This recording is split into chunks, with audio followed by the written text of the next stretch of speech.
divine or demoniac, spiritual movements, and the enemies within.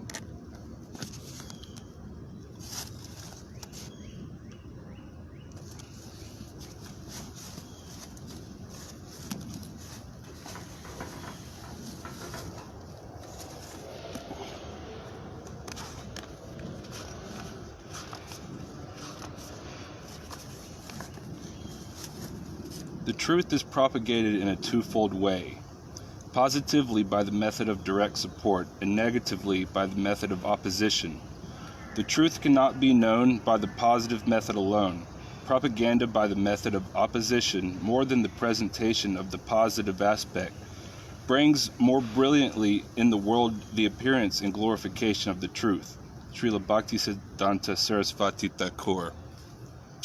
Again, this is the book Divine or Demoniac by Dhanesvara Das, Spiritual Movements and the Enemies Within.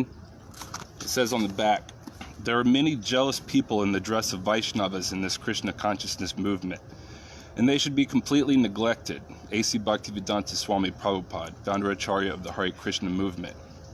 And then a quote from Jesus Christ says, beware of the false prophets who come to you in sheep's clothing, but inwardly are ravenous wolves. Divine or Demoniac examines the eerily parallel histories of two spiritual movements, exposing the infiltration of demoniac elements camouflaged as saints within them. This book examines the differences between a spiritual movement and a religious institution, explaining why and how spiritual movements tend to become institutionalized and why spiritual institutions inevitably deviate from their original intended purpose.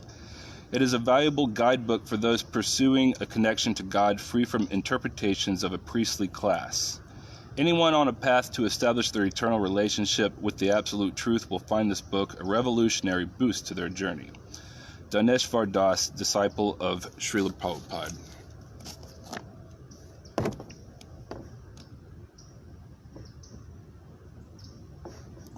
Hey Sin Cybert, hey Mitunjoy Roy, or however you pronounce your names. Thanks for tuning in.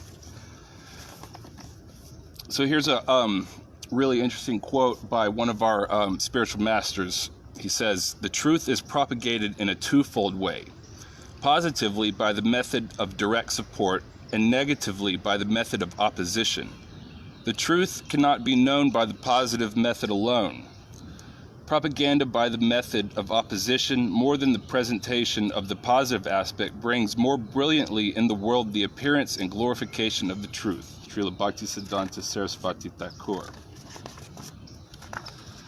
And here is the preface, the preface to Divine or Demoniac, Spiritual Movements and the Enemies Within, exposing the corruption of Christianity as a religion and Vaishnavism as a religion, because it's really spirituality, not religion. So here's the loadout. Some 20 years ago, this is by Dhanesvara Das, Hare Krishna devotee. Some 20 years ago, a series of breadcrumbs were strewn before me, which I followed out of intrigue and curiosity. Gradually, the information I picked up bit by bit formed a pattern of dots. The dots gradually morphed into a picture, and finally the picture presented a story that wanted to be told. Wanted is not quite the correct word. Rather, I was pressed to tell the story, and not just once, but again and again over those 20 years. Pressed is also not the right word. Impelled is much more accurate, the force of which grew to the point where, despite my hesitation, I could no longer say no. I write that as a way of saying that I did not intentionally set out to write this book. That is, I did not begin with a conclusion and go looking for supporting evidence. Rather, the information coming to me challenged me to question what I quote-unquote knew, and as I did, I learned what I quote-unquote knew could more accurately be called assumptions. That is, ill-placed and even wrong assumptions in light of the new evidence. That is the way of all discovery, the willingness to question one's assumptions, and especially in pursuit of a quote-unquote higher understanding of life, to question the assumptions we build our lives on. And isn't that what we must do as we strive to reach the ultimate goal of life? Isn't it necessary to overturn every last one of our assumptions until we come to face with the capital T truth? Truth with a capital T. I added capital T until he said it. Whoops. I should just read it as it is, not change the words. Yet everyone in this world is very attached to the world they've built around their assumptions. Their assumptions allow themselves to think this world is a nice place where they can live happily, find security, love, and enjoyment, especially those who go about it in a religious or quote-unquote spiritual way. But although assumptions are castles of sand, the enjoyers of this world are very attached to their castles and vehemently protect them. Don't touch the sand castles. Well, if we don't disturb our own sand castles to dig down to the bedrock of fact and truth, time and tide will inevitably wash the castles away, along with our false assumptions. However, distinguishing facts from assumptions can be an adventure if we take courage and loosen our grip on what we think we know and are willing to look at evidence that might challenge or even contradict our assumptions. Can we survive the journey? Although it might be a bit scary, by continuing we will certainly find the bedrock of truth where we can become securely established. In the final analysis, the sand castles will assuredly be vanquished, but we have the choice about how it will happen. Which way will we choose? Lost to disillusionment, sadness, confusion, and angst, or intentionally demolished and replaced with permanent structures built on truth and understanding?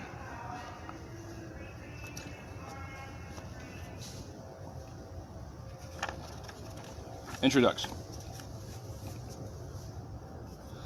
This book is about freedom. Your freedom and the freedom of those generations that will succeed you. Specifically your freedom to live in the way of your choosing, to understand and believe in a reality according to the highest understanding and the truths connected with it. There are forces in this world who want to limit your knowledge and understanding. They believe your purpose in this world is to serve them. This is not an exaggeration. Modern man is allowed freedom with certain limits. The fact is that he is so conditioned that he does not, indeed cannot, recognize his constraints, and indeed his conditioned nature is such that he is happy to live within them, like a hamster in a cage content to run in its wheel, going nowhere. There's some weirdo that just showed up at my campsite. He looks like he might be a sex offender or something. Oh, it's just, never mind, I know that guy. You want a tree? Here you go. He brought a tree.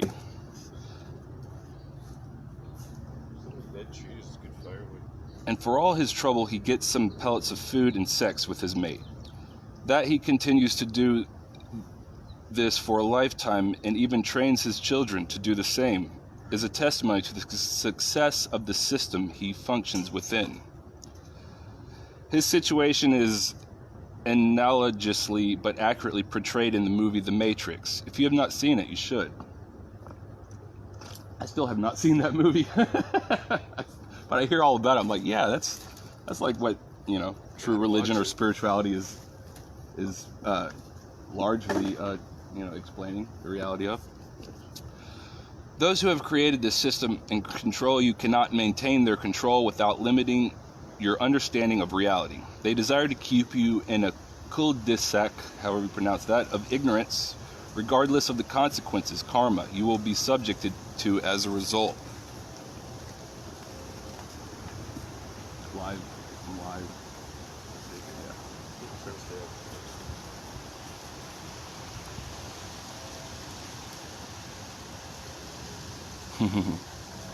Right on, Sin Cybert. That's true.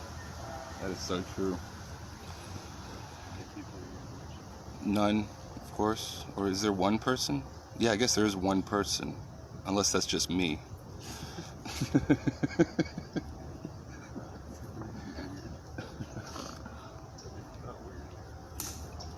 Usually the case with my ranting.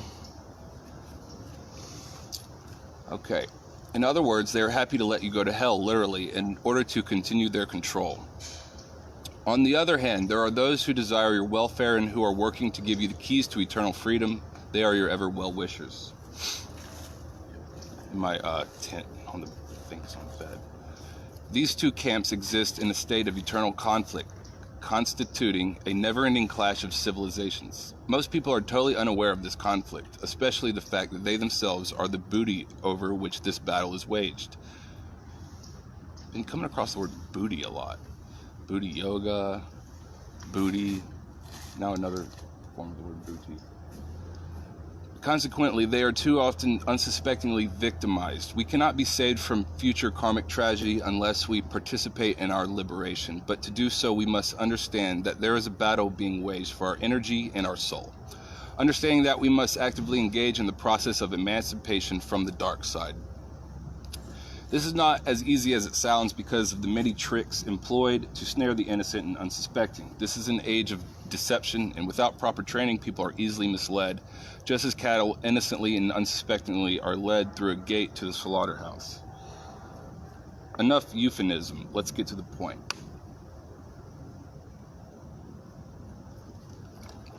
This book is Divine or Demoniac by Dhanesvara. It is a historical masterpiece giving the lowdown on exactly what the deal is with the corruption of religion, especially Christianity and Hare Krsna, ISKCON. Future always repeats itself, but spiritual truth will always win over the very totally deceptive beyond us, the veil of illusion that creeps into all religions in this age, in this Iron Age, where all religions are actually sub-religions. And it happens, of course, to the Hare Krishna movement too. Some people can't believe that, but yes, it definitely has happened to the Hare Krishna movement. Let's see, where am I? Okay. This world is controlled by literal demons who think this world belongs to them, and that your very purpose and your only purpose is to serve them. You do so most unsuspectingly by participating in the economic system that controls this world. By your work, and every time you use their money, you make them richer and continue your own enslavement. Your energy is being usurped while you imagine that you are pursuing a satisfying career, or some such nonsense. The fact of the matter is that the system they have created for our living is a slaughterhouse for the soul, what to speak of the very destruction of this world. These forces have controlled this world for millennia, and they maintain that control by immediately suppressing any challenging forces and ideas that might undermine their control, especially religious concepts that offer alternative answers to existential questions. The overlords want people smart enough to work, but too dumb to ask any questions about how this world is arranged. It actually goes from 1 to 3. It's like 1 person, 2 person, 3 persons, then it goes back down to 1. In this book, I examine their efforts to usurp the eternal religion and transform it into a religion of materialism. This is exactly what has been going on within Christianity, ISKCON, and all religions, devoid of spiritual potency.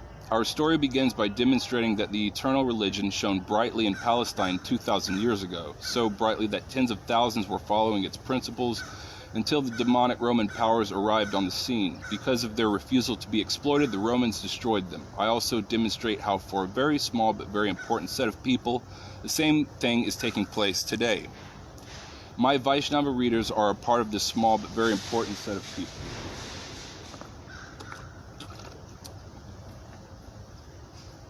The eternal religion has manifested again in the West in the form of the Hare Krishna movement, and again is under attack, this time by insiders who have usurped the mission. The attack is directed at its ideology, followers, and principles of living that free people from slavery, allowing them to use their time in service to and worship of God. This right way of living is called Sanatan Dharma or Varnashram Dharma, not necessarily Varnashram Dharma. But you are not allowed, Dhanesvara, but you are not allowed to have it be, anyway, I'll read it exactly as how Dhanesvara wrote it, even though I don't agree with that Varnashram Dharma is necessary. This right way of living is called Sanatan Dharma or Varnashram Dharma, but you are not allowed to have it because it conflicts with and undermines your ability to be exploited. Can you awaken to the reality of this world of it is shown to you? Can you awaken to the reality of this world if it is shown to you? Sadly, many will refuse to do so. Overcome by cognitive dissonance, they cannot feel their chains and prefer to see the world as a benign place catering to their happy existence. However, such shirking from the truth only perpetuates their imprisonment. Self-realization requires that we see beyond false appearances to the reality beneath, but we must be willing to look and learn. And yes, booty. I thought it just meant like the goods that were stolen or plundered. But yeah, thank you, Sin Cybert. I didn't even know you're still on my friends list. I'm glad you are. and know how to fight back. It is the purpose of this book to make you so aware and give you the method for achieving victory. Some helpful background information. Now, I don't agree necessarily with everything Dhanesvara says about, in his book here, Divine or Demoniac, about Jesus or Paul. I agree with a lot of it, and I was really going there in agreement with him for a while about Paul. But then Srila Gaura Haridas, who is a more advanced Raganuga Bhakti yogi, who Krishna is currently using to awaken a lot of people, he says that Paul was an ecstatic devotee. And that's what I always thought, and Paul did always influence my worldview and had a huge part in my spiritual development. Although I don't agree with everything he said. And maybe he was, like Dhanesvara says, got into cahoots with the Roman Empire, or rather was actually basically a spy for the Roman Empire to come and usurp the eternal religion. Dhanesvara says that Paul was basically a demon who came to usurp the eternal religion of Christianity, which manifests in all religions. Yeah, I don't agree with that anymore. I'll keep reading.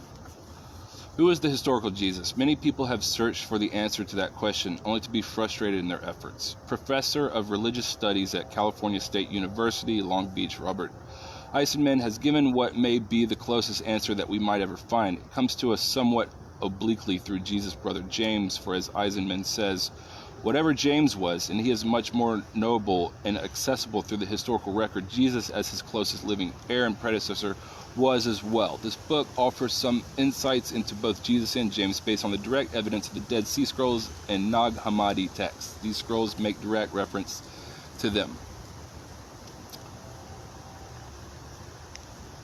Their teachings and followers. However, the history presented in the scrolls is dramatically different from traditionally accepted accounts. This should come as no surprise, as the direct evidence of the scrolls was only revealed in the early 90s and quickly followed with a concerted effort by an academic consensus to quash the new revelations. Anyway, I'm going to move on. He says, having been a follower and practitioner of this religion since the early 70s, I was quite intrigued to learn of its similarity with the early Christians, speaking as a Hare Krishna, so to speak. I was likewise intrigued to learn that the demise of the movement of Jesus and James and the demise of the Hare Krishna movement had so many parallels. This book offers a comparison of that history. For those unfamiliar with the Hare Krishna movement and their teachings, a bit of background information will aid their appreciation of the comparison. The eternal religion and the Hare Krishna movement.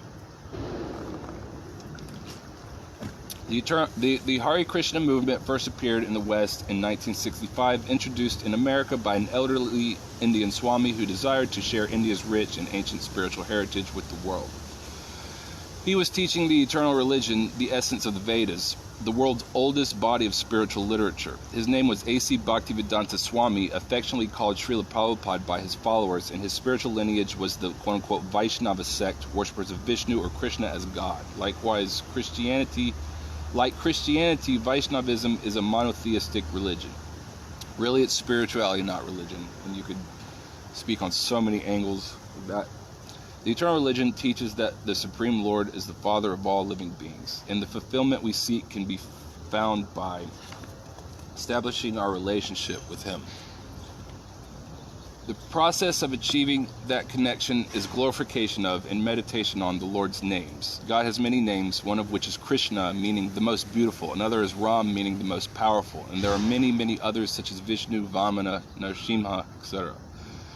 The main prayer and meditation of the Vaishnavas is the Hare Krishna Maha Mantra, Hare Krishna, Krishna Krishna, Hare Hare, Hare Rama, Rama Rama, Hare Hare. Just as the Bible exhorts us to glorify the name of God, the Vaishnava devotees would chant this Maha Mantra on city streets for hours at a time and thus become widely known as the Hare Krishnas in the 60s and 70s. The eternal religion teaches that all living beings in this world are spiritual beings, spiritual energy, that inhabit bodies of material energy. As spiritual beings, we have the same qualities as the Lord. We are persons endowed with intelligence and reasoning, ability, and experience emotions such as love, joy, desire, sorrow, etc. The Supreme Lord has unlimited capacity to experience these qualities, whereas we experience them only to a limited degree. For example, we are conscious of our body and feelings, but Krishna is conscious of the feeling and desires of everyone. This is due to his presence as the supersoul in the hearts of all living beings. This all-pervading aspect of the Lord corresponds to the Catholic concept of the Holy Spirit. The Christian worldview is similar to the Vaishnava worldview in that both are replete with an understanding that evil or demonic beings constantly vie with spiritual forces for control of this world and the capture of the many souls within it. Although we are not dualistic and we don't really believe in evil ultimately, there's no equal to God. And when it comes to the opposite, there's no opposite equal, or however you would say it.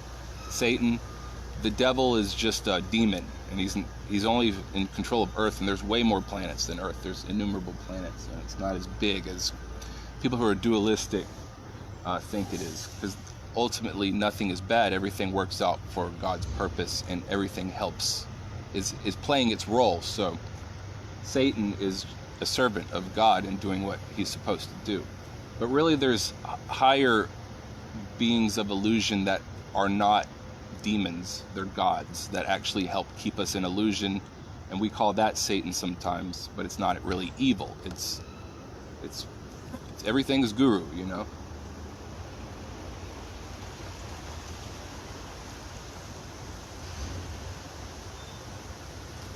The theme of good versus evil, the sons of light versus the sons of darkness, etc., is played out in both, and is a central thesis of this work. The driving force of Srila Prabhupada's movement was his presentation of the essential spiritual wisdom of the Vedas in his books Bhagavad Gita as it is, Srimad Bhagavatam, and many others. This ancient wisdom explains in detail the spiritual and material energies and their interaction, and in doing so present the magnificent vista of a spiritual worldview that answers all the existential questions of life, at once satisfying to both the intellect and the heart. The revelation of such powerful spiritual truths previously absent in any form in the West gave the rebellious youth a cause to rally around, a revolution of spiritual understanding. Eager to share it with the world, they would spend endless hours distributing the transcendental books of Srila Prabhupada. Translated into more than 75 languages, these transcendental literatures facilitated the spread of the Hare Krishna movement to more than 100 countries within 20 years. The Hare Krishna movement was an American and European phenomena of the 60s and 70s, attracting thousands of youth to a spiritual path that was far more strict and restrictive than anything they had been raised with.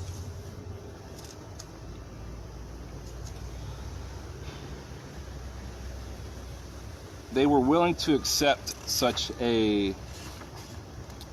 Here's a cool picture of early Hare Krishnas. That's in a lot of the pamphlets that we give out.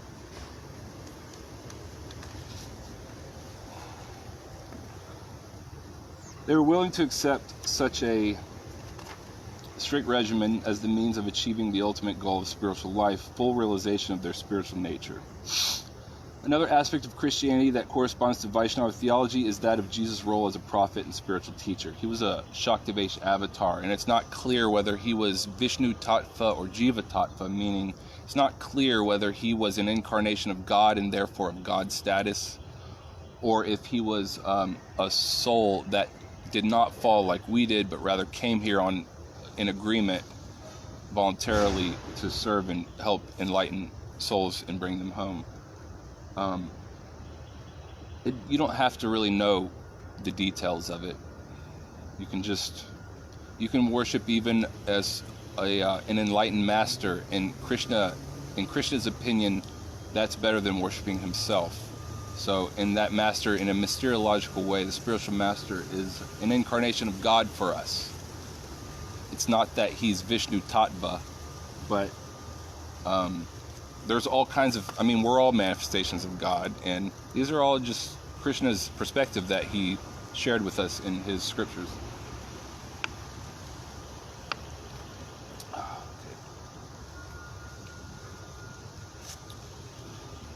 This book is arranged in 3 parts. The first regarding the manifestation of the eternal religion in 1st century Palestine, with evidence directly from that time that the eternal religion of the Vedas made up the theology and practice of Jesus and his followers. How has it happened that the teachings of Jesus no longer reflect those truths? They do still, but it's contaminated. As it's pretty clear to see if you're brave enough to admit it. The Bible is worded very suspect. It's not giving a clear, just straightforward message like the Vedas always have. And that's because it's been tampered with by many scribes and like religio institutional people that have motives. We investigate this question, tracing out not only how but why Christianity was transmogrified, in the process revealing the actions of the demonic forces and their control of this world as the overarching characteristic of the present age up to the present time. Understanding that history will help us identify how the same forces are acting today. The second part focuses on the manifestation of the eternal religion in 20th century America, how Srila Prabhupada wanted his society to function and how it was undermined and destroyed from within. History is repeating itself in that the modern manifestation has also been attacked and decimated, and for exactly the same reasons. The determination of the demonic to eliminate spiritual truths in order to maintain their control. The third part of the book is a call to start the Hare Krishna movement again, and how to promote and teach the eternal religion and protect the effort from destructive influences. It is a call to arms to challenge the supremacy of the demonic powers through a spiritual revolution based on the chanting of the Hare Krishna Maha Mantra. Who is this book for? Those who would best appreciate this book fall into 4 categories. 1. Those who love Jesus but are confused or alienated by the actions of the church and church leaders. 2. The devotees of Lord Krishna who are bewildered and alienated or have been abused in the Hare Krishna movement and need to reconcile what should have been a wonderful experience turned into such disappointment and disaster. 3. Those who know something is wrong with the GBC's ISKCON but can't quite put their finger on it. 4. Those who have been red-pilled and want to learn how the demonic elements have used and misused religion for their demonic purposes. Additionally, I am writing for posterity. This book is my Dead Sea Scroll, a warning to posterity of how the manipulation and destruction of the truth serves the purposes of evil. I have no idea what the world may be like in 200 or 300 years. It is possible that the trajectory of the eternal religion into the future will be similar to that of the past, and there should be some record of what the Hare Krishna movement once was and was meant to be. I agree. This book is my effort to create that record. If in the future the Lord's mercy flows the world, the true history will be written, of which this book will become a part.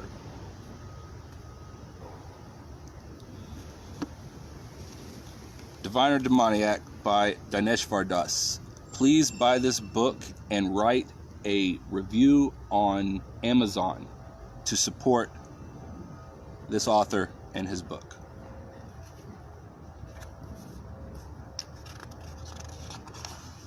All right, that's good. Thank you. Thanks for tuning in, everyone. Yay, Karuna was listening. Oh, is he still here? You still here, Karuna? I can't tell. It says 1, but that might be me for all I know. I don't know, maybe I'll keep reading. I'll keep reading. I thought this book was nectar. I don't follow Dhanesvara Das as a spiritual master or anything like that, but I follow Srila Gaur Hari Das because he's a Prema Bhakta guru, but I think that Krishna definitely empowered this man to write this book. Awesome book. Divine or Demoniac by Dhanesvara Das. I don't believe everything he's talking about, but he makes some really powerful points. This chapter is chapter 1, The Eternal Religion in 1st Century Palestine. I don't know if I want to read this one or not. I'm going to skip on, actually. I know Dhanesvara Das doesn't want me quoting whole pages of his book. He said like I wanted to do. I've got almost the whole thing highlighted. Look. It's ridiculous. As you can see, we got like almost the whole damn thing like all marked up. Everything was like, yes, yes, yes, that's nectar. Oh my God, people need to hear this. Someone finally is explaining why when you go to a Hare Krishna temple, unless you're a person with money, you will always be harassed by someone. There will always be someone to almost immediately, or even before you even walk in the door, to set you off and put you in a bad mood so that you cannot focus on the deity or the kirtan. That's what was happening to me. And always coming across snootiness in the Hare Krishna movement, and just worldly minded people doing a worldly semblance of Vaishnavism, when even in the meat-eating Christianity I grew up in, there were people that I knew were wise spiritual people, and so the Vaishnavas made them look right in about Vaishnavism being a satanic, false religion, pharisaical religion like what Jesus was up against. And see, that's actually true, but the thing is it's also a manifestation of the kingdom of God, and the best that it's going to manifest in the Iron Age, But in the Iron Age, everything gets corrupted. All religions are sub-religions, or all spiritual paths become religion when it should just be spirituality. And there's a lot that can be said. So, let's see.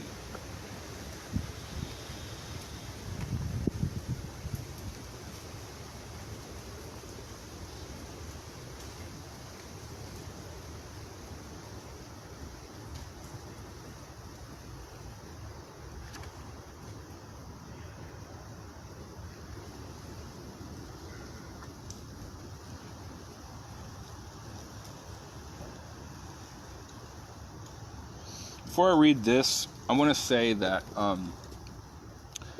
just like in all religions and in Judeo-Christianity and Judaism and in Vaishnavism, which is what we practice, which is the root of Hinduism, which is what Hinduism comes from, it's like there's two paths. There's one of awe and reverence towards God, of rules and regulations, of which the principles generally tend to be no meat eating, no gambling, no intoxication, and no illicit sex, meaning you can only enjoy an orgasm if you do it the right way with your partner to procreate once a month.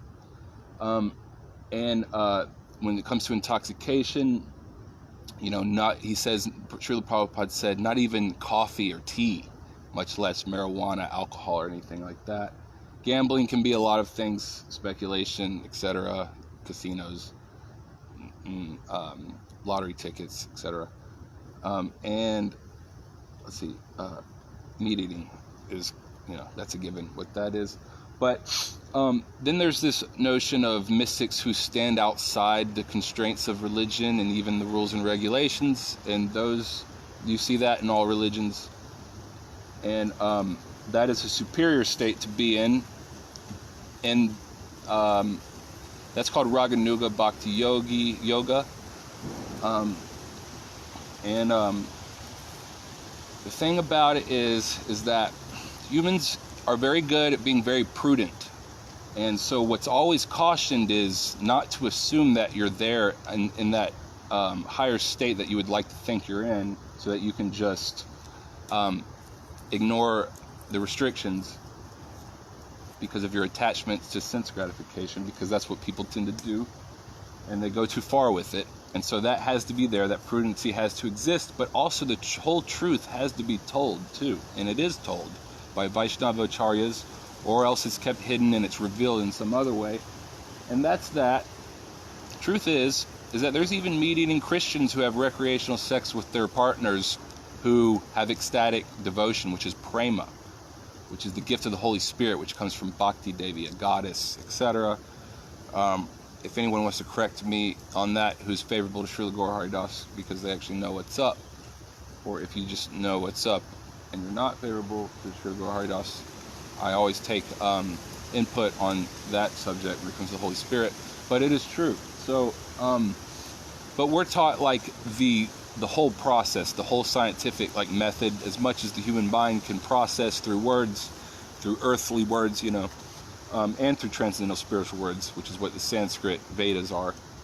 But so there is something called Varnashram Dharma and Vaidhi Bhakti Yoga, which is to worship God in awe and reverence, and the scriptures explain how to run a healthy society, and exactly the detailed instructions before leaving Earth, while the Bible might be basic instructions before leaving Earth, Bible, as they say. The Vedas are detailed instructions for all people and for society, but you don't have to go along with the mainstream. The majority of people are always going to be more. The mystics are going to be few. The true mystics, not the mystic yogis, but the ecstatic Raganuga Bhakti yogis who are not constrained by the societal norms within religion, etc. And those people are usually not very well respected or understood. And ISKCON devotees think that we are, not that I'm really there yet, but people of my Sangha of this school of thought, people like us, so to speak, or who aspire for the state or who are in this state, which I know several in my Sangha, Srila Gaura Haridas's Sangha. But they think that we're fanatical devotees that make the Hare Krishna look bad, and they're real preoccupied with worrying about what people think. They're real preoccupied with presenting a right package in the mode of goodness, and not in our human prudency and need to not fail. We in the neophitical stage, we feel like we have to do our best on our own strength, and that we'll fail God or offend him or make him angry or whatever if we don't try our best according to our capacity. And so where was I going with that? And so there's this sort of religio OCD. It's a neophitical, and I'm still growing out of it. And Srila Gaura Haridas and others have been helping others to grow out of that human tendency, and that's what people that cling to Vaidhi Bhakti for their whole life kind of stay in to some degree or another. And or a lot of times they just don't make sense at all. If they've been clinging to Vaidhi Bhakti for 50 years, they don't even do it right, and they still cling to these immature notions that religious people, that we all tend to have when we first start out. Anyway, so all you have to do is tune your consciousness into a Prema Bhakta Guru. You're not going to be able to do it on your own strength. Even all your chanting, you can go on chanting for lifetimes actually, and not ever, and you can still be against Krishna in Prema the whole time and not even realize that you are, because you're just stuck in that immature earthly mentality. So, but the solution is to tune into a Prema Bhakta Guru, cry for one. Hopefully Krishna will send you one if you have thoroughly been cleansed of the desire to be cheated, or even if you haven't, if one comes your way, like Srila Gaura Haridas, who is very misunderstood in the Hare Krishna movement. I understand why. I can see why. I would probably modify his behavior if I could, but as usual, Krishna is in control and just doesn't do things the way we tend to think is the correct way to do things, Krishna is crazy, but so anyway, I'll finish reading this. So yeah, my point was, Dhanesvara Das, in this really awesome book called Divine or Demoniac, he explains some good points, but I think that he is still sort of with Vaidhi Bhakti Yoga, which is probably good for a lot of people. So he emphasizes the rules and regulations, and there's so many angles of that point. We also believe in everything Srila Prabhupada taught when it comes to this, but I just want to make the point that it is erroneous to cling to the rules and regulations instead of clinging to a pure devotee. Because by clinging to a pure devotee and getting addicted to the association of a pure devotee, which is comforting, and takes away the need to fulfill your God-sized hole, which is endless, is like a black hole, then that's how the higher taste will do the work to where all the bad habits shed automatically. But it takes a long time for us to get this. I know it's been taking me a long time to finally understand this. Anyway, I'll go ahead and read these good points that Dhanesvara does. I'll try not to butt in too much. Krishna consciousness movement is for training men to be independently thoughtful and competent in all types of departments of knowledge and action, not for making bureaucracy. Thank you, Dhanesvara Das. Thank you so much for saying that. Jesus Christ. Once there is bureaucracy, the whole thing will be spoiled. Feel like you're fucking back in school or in church again. It's the same thing over again. It's like this is no longer what the essence that I was picking up on as I was joining this Hare Krishna movement. I knew inherently what it was about, Srila Prabhupada's movement, but from day one, straight up biblical examples of Pharisaism were just there from day one, and it took me a long time to realize, like, yeah, okay, like, this is some bullshit here. Anyway, here's the lowdown. There must be always individual striving and work and responsibility, competitive spirit. Not that one shall dominate and distribute benefits to the others and they do nothing but beg from you and you provide. No. Never mind, there may be botheration to register each center, take tax certificate each, become separate corporations in each state. That will train men how to do these things, and they shall develop reliability and responsibility. That is the point. I am little observing now, especially in your country. Oh, this is Srila Prabhupada. Oh, this is Srila Prabhupada's talking. He's quoting Srila Prabhupada. Okay. Sorry about that. So, anyway, this is a quote from Srila Prabhupada. Let me start earlier. I'm sorry. Okay. Here's Srila Prabhupada. Regarding your points about taxation, corporate status, etc., I have heard from Jayatirtha you want to make big plan for centralization of management, taxes, monies, corporate status, bookkeeping, credit, like that. I do not at all approve of such plan, says Srila Prabhupada. Do not centralize anything. Each temple must remain independent and self-sufficient. That was my plan from the very beginning. Why you are thinking otherwise? Once before you wanted to do something centralizing with your GBC meeting, and if I did not interfere, the whole thing would have been killed. Do not think in this way of big corporation, big credit, centralization. These are all nonsense proposals, says Srila Prabhupada. The only thing I wanted was that books, printing, and distribution should be centralized. Therefore, I appointed you and Bali Martin to do it. Otherwise, management, everything should be done locally by local men, not by arrogant foreigners. Accounts must be kept, and those are the ones in America. Not that foreigners are arrogant by nature, but when they come to America, for what reason?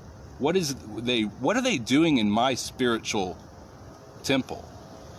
You know, this is Srila Prabhupada started it for the local countrymen, not for arrogant foreigners. And it's very arrogant to go to another person's country and try to secure your sense of class status by being snooty to people that you and your Maya perceive to be of an underclass, when actually they're upper middle class dropouts half the time, who are more of like the Brahmin, Kshatriya, perhaps, school of thought. And the arrogant foreigners in the temples just are not progressive and evolved enough, and not even there for the right reason, so obviously would not be able to recognize the people that Srila Prabhupada intended to benefit from the Hare Krishna movement. There are so many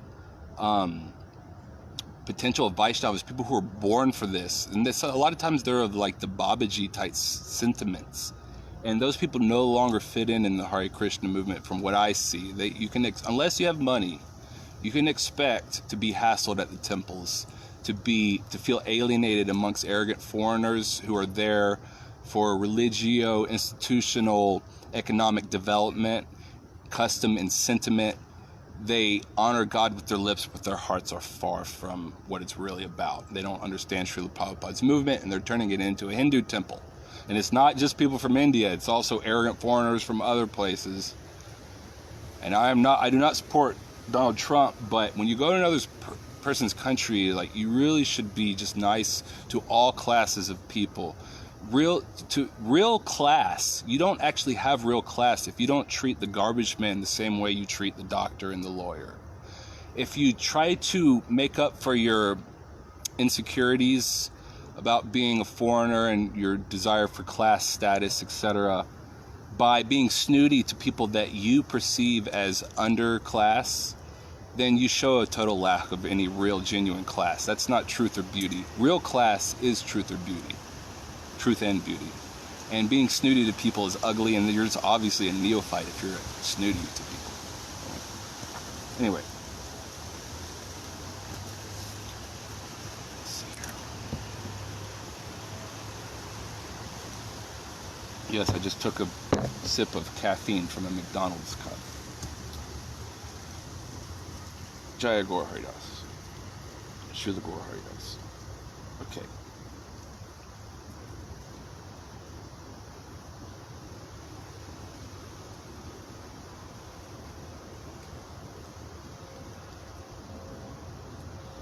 Krishna consciousness, Srila Prabhupada goes on to say, the Krishna consciousness movement is for training men to be independently thoughtful and competent in all types of departments of knowledge and action, not for making bureaucracy.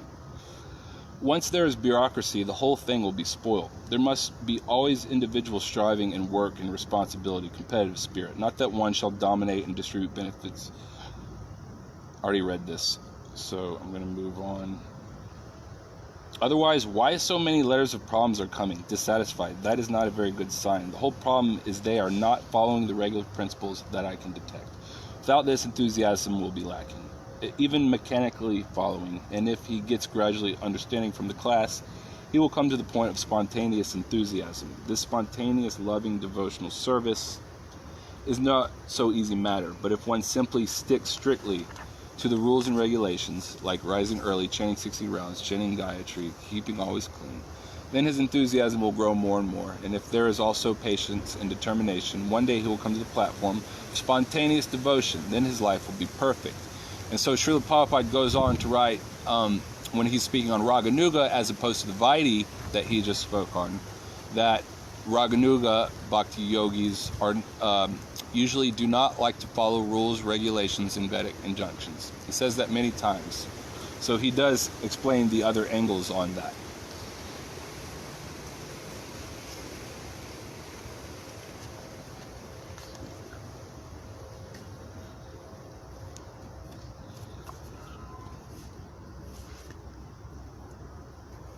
So here's chapter 1. Actually, I'll start here. Forward to part 2 of Dhanesvara's book, Divine or Demoniac, Spiritual Movements and the Enemies Within, giving the lowdown on the corruption of ISKCON and Hare Krishna. Forward to part 2.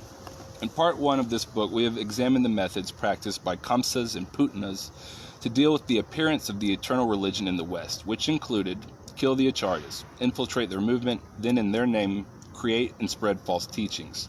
At a certain point, declare war on the faithful and kill every one of them. Stamp out any remaining evidence of the eternal understanding by destroying and later altering every last copy of the original teachings.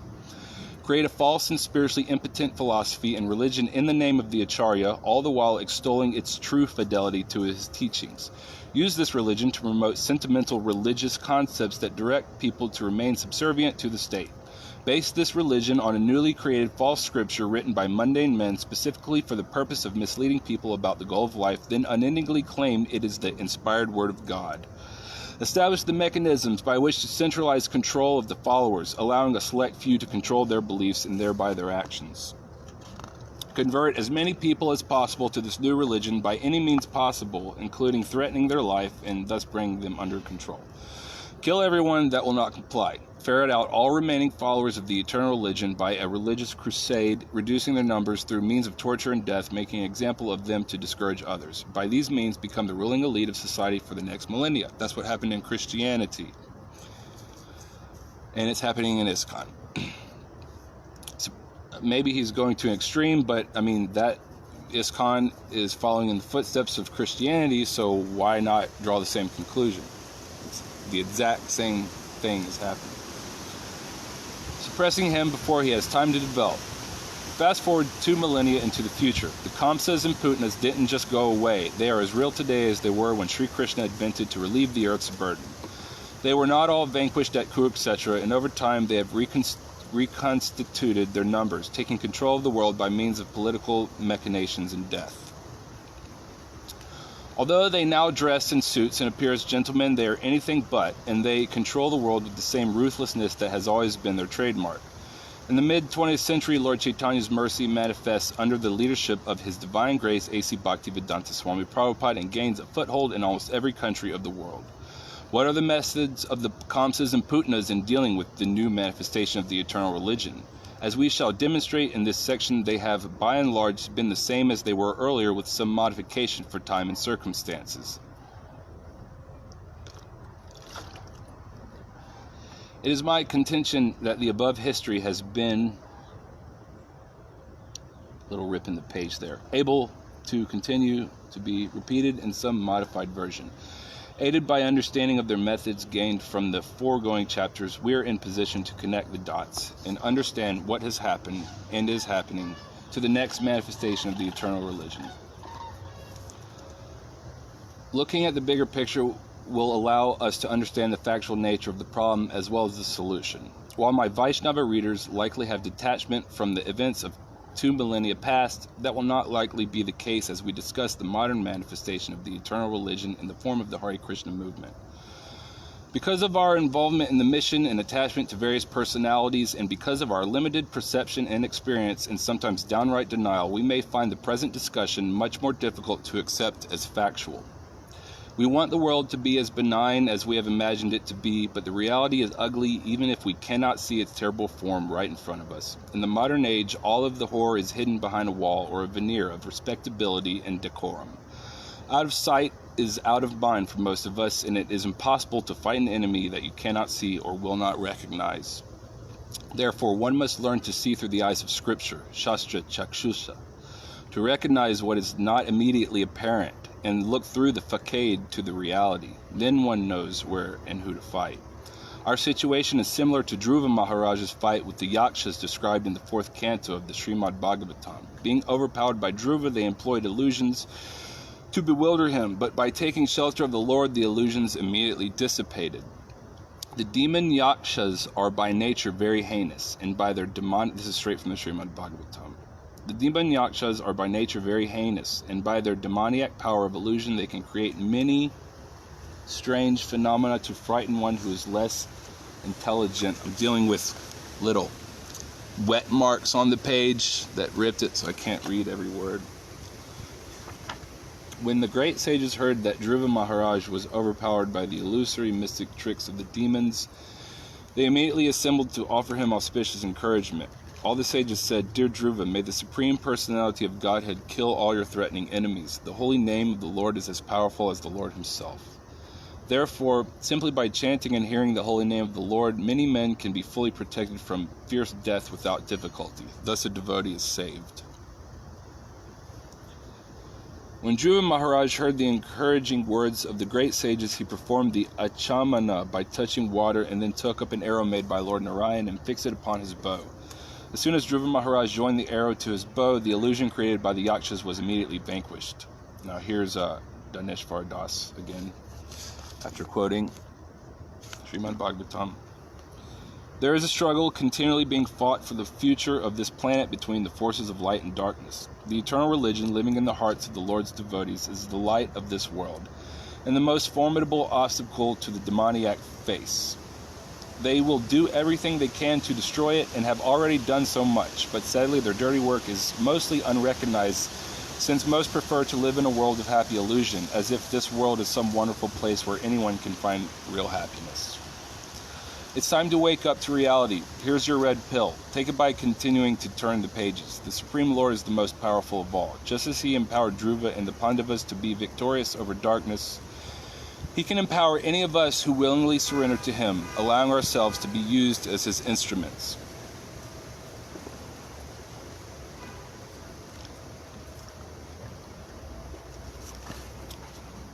Jai Srila Gaura Hari Das. And thank you, Dhanesvara Das, for this wonderful book, Divine or Demoniac, Spiritual Movements and the Enemies Within. Giving the lowdown on what happened to Christianity in the Bible and what has been going on with Hare Krishna and Srila Prabhupada's books.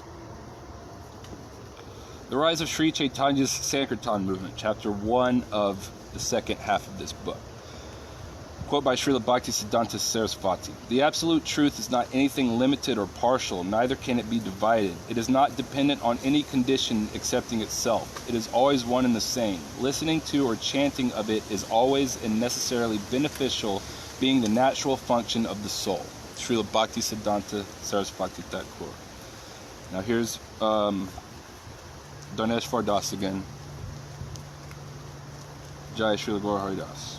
The Supreme Lord's incarnated, the Supreme Lord incarnated as the Golden Avatar, Sri Chaitanya Mahaprabhu 500 years ago in what is now West Bengal, India. He inaugurated the Yuga Dharma, or religion for the age of Kali, the congregational chanting of the holy names of the Lord. Through his principal associates, he taught the eternal religion, incorporating his own mood in the ultimate form of love, that of Sri Sri Radha and Krishna. Although this love is very rarely achieved, Lord Chaitanya gave the benediction that this pure love would one day flood the entire world and carry away with it all but the most envious persons. He predicted that this world would be accomplished by his Senapati Bhakta, the great devotee general.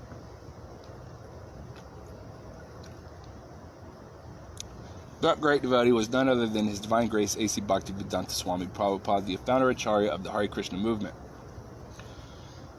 He accomplished an amazing feat, unparalleled in all of the history of the world, single-handedly spreading the eternal religion over the entire globe in just 12 short years, installing it complete and with its own culture.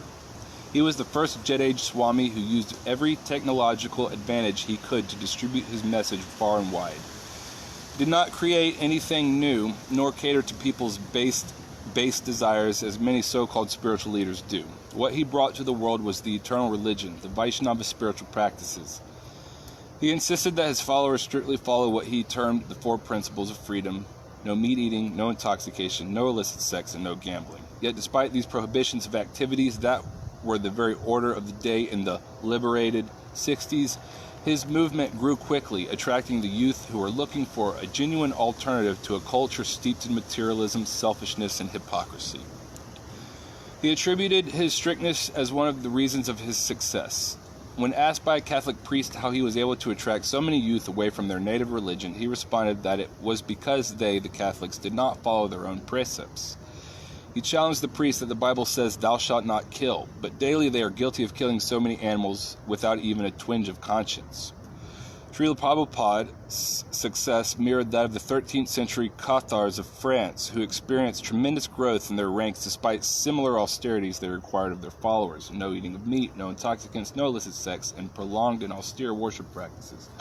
Vaidhi Bhakti, like the Jewish Old Testament, but then there's the other, better path, higher path, what Jesus gave, Raganuga Bhakti. But Dhanesvara Das goes more into Vaidhi Bhakti, I guess. Maybe not, but it kind of sounds like he does. Their growth was so alarming and apparently threatening to the Roman powers that a crusade was enjoined against them and an inquisition ferreted them out. The Cathars were obviously giving the people something of significant value that was lacking in their experience with the Roman Church. Likewise, Srila Prabhupada's movement was growing exponentially. Besides the strict prohibitions, he offered his followers the opportunity to taste the nectar of devotion that is the concomitant factor of every genuine religious process, and he gave the taste for which they would always be anxious to achieve. His devotees hadn't need to wait until death to experience the truth of their religious activity. They experienced it immediately, an incomparable joy that was reflected in their bright, smiling faces. It was an irresistible attraction to many a forlorn youth who sought some meaning for their lives. Jaya Dhanesvara Das, so well written, well said. Jaya Prabhu, thank you so much for writing this book. And hail Srila Gaur Hari Das. Srila Prabhupada didn't simply offer the dried cakes of religious dogma. He challenged his followers with an intellectually stimulating theology and a personal spiritual worldview sufficient to satisfy the most inquiring and discriminating minds. And even more enticing, he showed by his own personal example how each and every one of his followers could achieve self-realization in this very life. His was a sterling example of what could be achieved on the spiritual strength of bhakti yoga. Purity is the force, he would say. At last, in a culture that was exploiting and cheating its members at every turn, here was someone who was their genuine well-wisher, giving them not just a religious process, but the very highest conception of God that could be found anywhere. Under his capable shelter, the movement grew to include thousands on every continent, the devotees in their authentic Vaishnava costumes. Dress. So that's what he said, dress. And blissful street chanting became a modern phenomenon. These dedicated devotees worked incessantly to fulfill the desire of their spiritual master to spread Krishna consciousness in every town and village. They blissfully distributed his books by the millions, distributed sanctified foodstuffs to additional millions, and with joy spent hours instructing any inquisitive person about the philosophy of Krishna consciousness.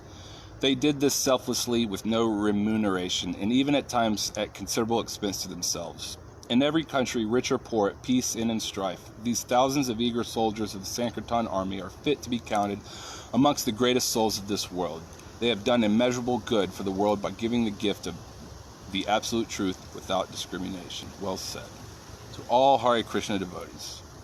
As Srila Prabhupada's society grew, he guided it as a loving father, constantly traveling to personally visit centers all around the world. The recordings of his conversations and lectures during his visits give testament to the loving guidance that he offered to all of his disciples.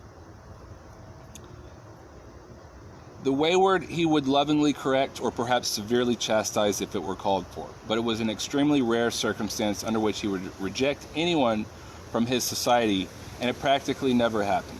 He would always encourage everyone in some way to serve the Supreme Lord. He would fan the spark of devotion, and his attendance to their efforts would cause the fire of devotion to flame.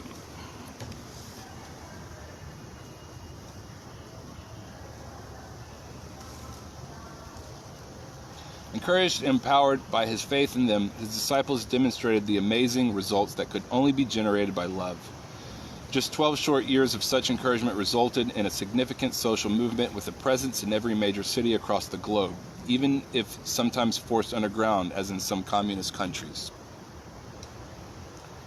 Thank you so much, you guys, for tuning in to me and watching. I really appreciate you. Thank you so much. I love you. Hare Krishna. Especially my European friends over there. Just playing. Srila Prabhupada never deviated. No, actually, I think I like the foreign friends from the Eastern countries better. Actually, no. Srila Prabhupada never deviated from his own high standard. His personal moral standard went far beyond that expected by anyone. As the Acharya, he demonstrated the ideal behavior of a devotee by his own personal example. The main preoccupations of material society, eating, sleeping, mating, and defending, were practically absent in him.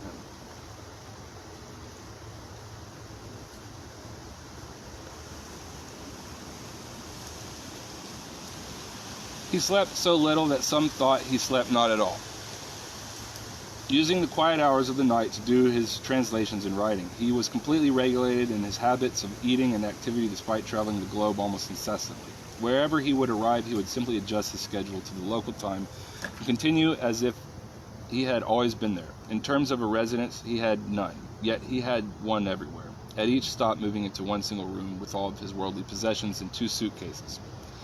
Sex life, he taught, was the shackles of the material energy, and he showed himself to be completely free of any inclination for it.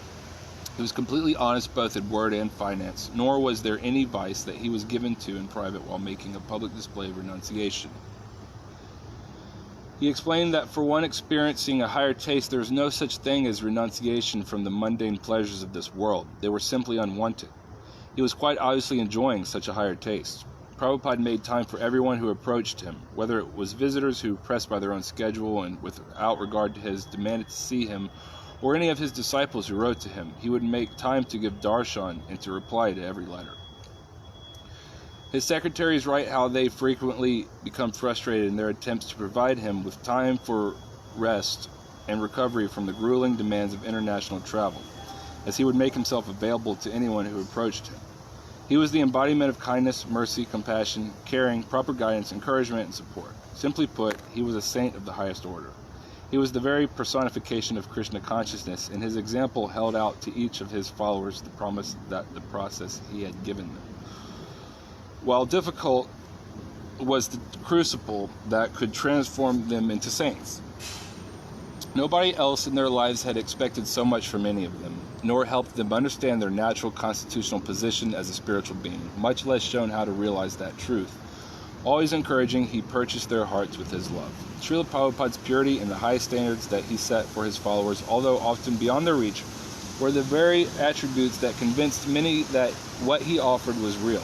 God is not cheap, he repeatedly said, and if anyone knew what God was, it was Srila Prabhupada. Nobody else in the modern world spoke with such authority and knowledge on this subject as he did. He spoke not on his own authority, but about a God that he had conjured up, but on the authority of the Vedas, and confirmed by his own realization. I'm going to repeat that statement. Srila Prabhupada, he spoke not on his own authority. Okay, so that's Srila Prabhupada speaking. And he said, he spoke not on his own authority about a God that he had conjured up, but on the authority of the Vedas and confirmed by his own realization. He was the next Acharya, the eminently qualified person to deliver the message in a way suitable to the understanding of the people of his time, which he did in a wonderful manner through his Bhaktivedanta purports. Understanding the power of sadhana bhakti, he was able to promise that, however difficult it might be, if we held to his instructions, chanting the prescribed mantras every day, following the 4 principles of freedom, and attending morning sadhana, then we were guaranteed to return to the spiritual world after this life. But if we tried to cheat Krishna, we would find that he is more clever, and we would only wind up cheating ourselves. By his grace, he put that topmost objective within our reach, every one of us, who would keep our end of the bargain. He set the mark with his standard, becoming the target for our lives. There were individual failures among his thousands of disciples, but standards remained constant, protecting the potency of the process as well as the transcendental result. Yes, Vaidhi Bhakti must exist and it must be protected. But those trying to practice Raganuga Bhakti Yoga, as the Acharyas confirm, must shed the moods, mentalities, and practices of Vaidhi Bhakti in order to not spoil the spontaneous mood of Raganuga Bhakti Yoga, meaning the rules and regulations path of awe and reverence will spoil the higher path that the great acharyas from Jesus Christ to even, yes, Srila Prabhupada and Srila Gaura Haridas, etc., would like you to eventually imbibe, not remain a Kanista Adhikari or a Vaidhi Bhakti your whole life for 50 years on, you know.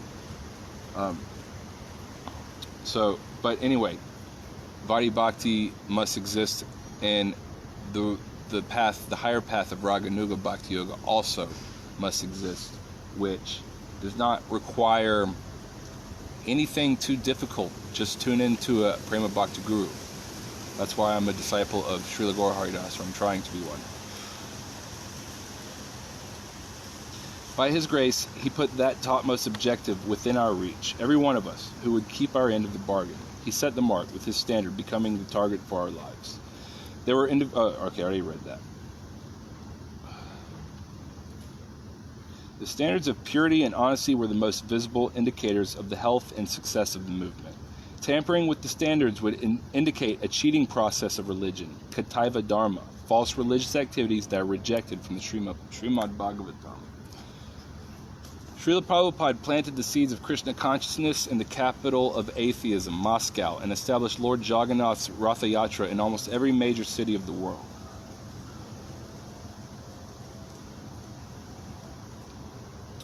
His crowning success were grand Ratha Yatra parades in London and down Fifth Avenue in New York City, what he called the most important street in the most important city in the world. These public Ratha Yatra festivals were an invasion of the transcendent into the dark world of ignorance, and served to notice to one and all that the eternal religion had arrived. A repetition of Christianity. Besides establishing the eternal religion in the land of the Mlechas, he brought the living example of it back to his own country in the form of his followers, and with their help established large temple complexes from which he could now educate his countrymen who had become hopelessly confused about the eternal religious principles. Such is the manifestation of the eternal religion in the 20th century, not only in the West, but throughout the entire.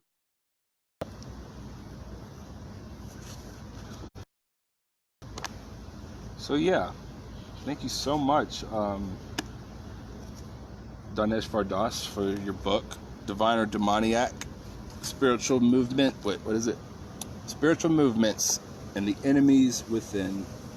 Giving the lowdown on exactly what the problem is when it comes to the corruption of Christian religion and Hare Krishna religion, Vaishnavism, ISKCON, etc.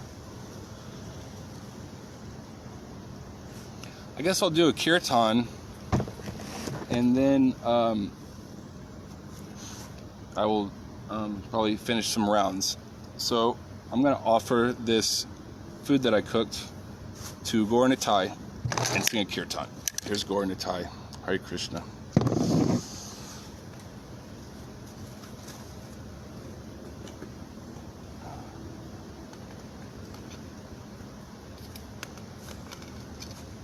Some hobo cuisine here, vegetarian, rice, Mexican rice and tomato chunks. Offering this to Gaur Nitai. Luckily they're very merciful. Don't take offense.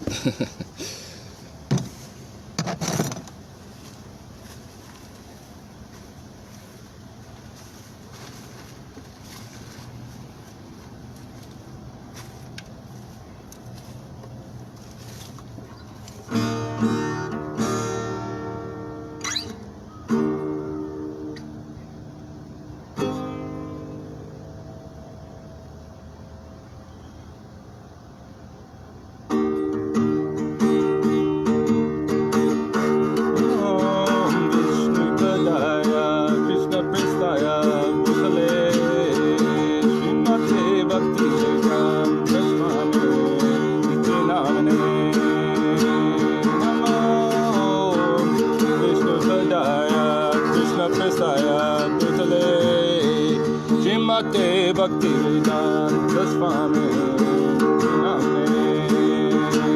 Namaste Saraswati Devi Gauravani Prachayane Nirvishesha Sunyavadi Bhaktata Dishatayane Namaste Saraswati Devi Gauravani Prachayane Nirvishesha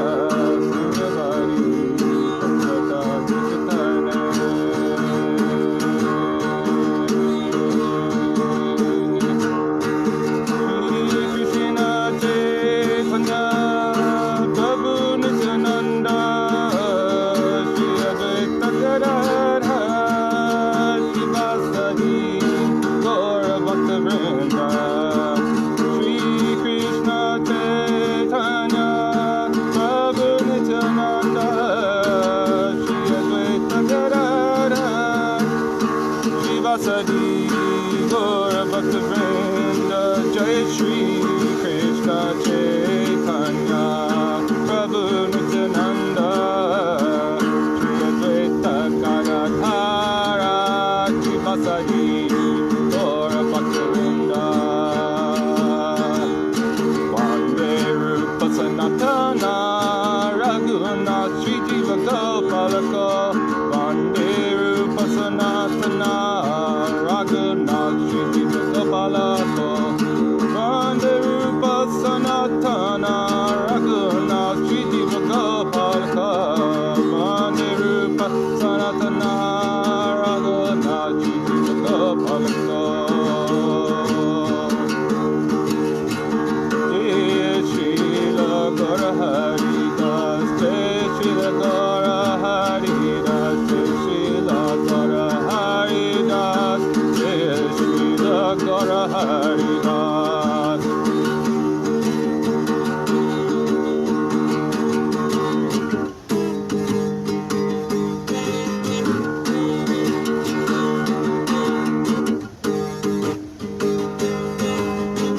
Hare Krishna, Krishna Krishna, Hare Hare, Hare Rama,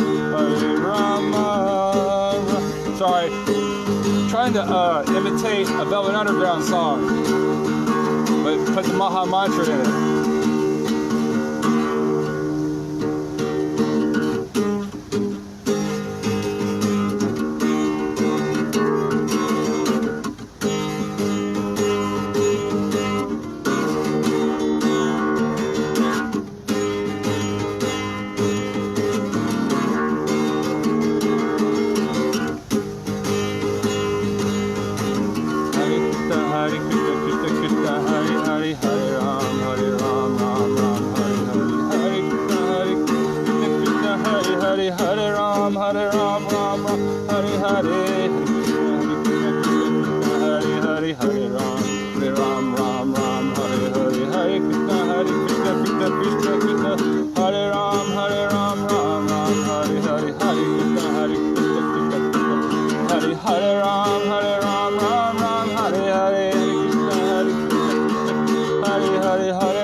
Hare Ram, Ram Ram, Hare Hare, Hare Krishna,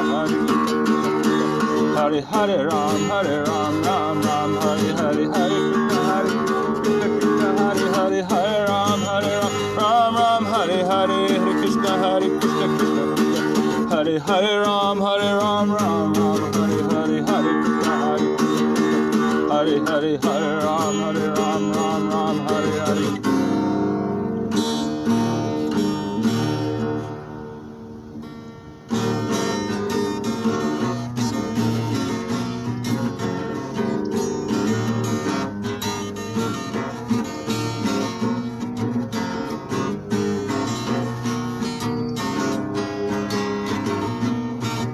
My fingernails are long, so I can't play well.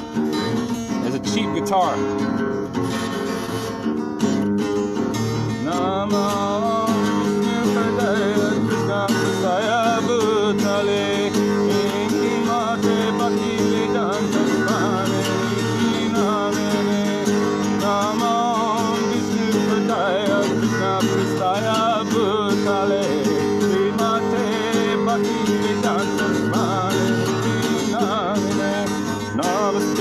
Saraswati Devi Gauravani Pratharane Nirvishesha Sunya Bari Bhasata Sarane Jaya Shri Krishna Chaitanya Prabhu Nityananda Shri Advaita Gadadhar Shri Vasadi Gaura Bhakta-vrinda Jaya Shri Krishna Chaitanya Prabhu Nityananda Advaita Gadadhara Shivasadi Gaura Bhakta-vrinda Hare Krishna, Krishna Krishna, Hare Hare Hare Rama, Rama Rama, Hare Hare Hare Krishna, Krishna Krishna, Hare Hare Hare Rama, Rama Rama, Hare Hare Hare Krishna,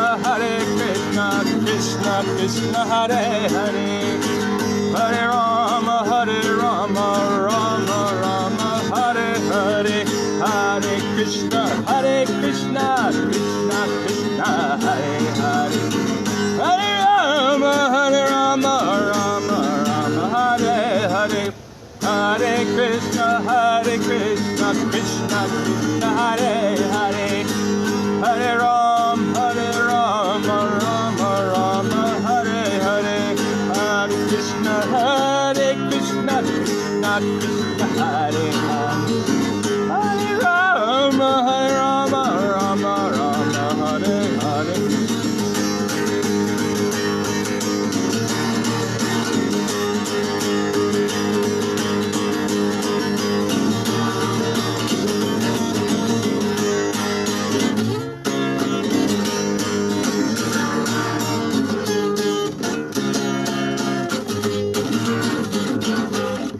Hare Krishna, Haribol, Jaya Gauranitai, Jaya Srila Gaur Haridas, Jaya Srila Prabhupada.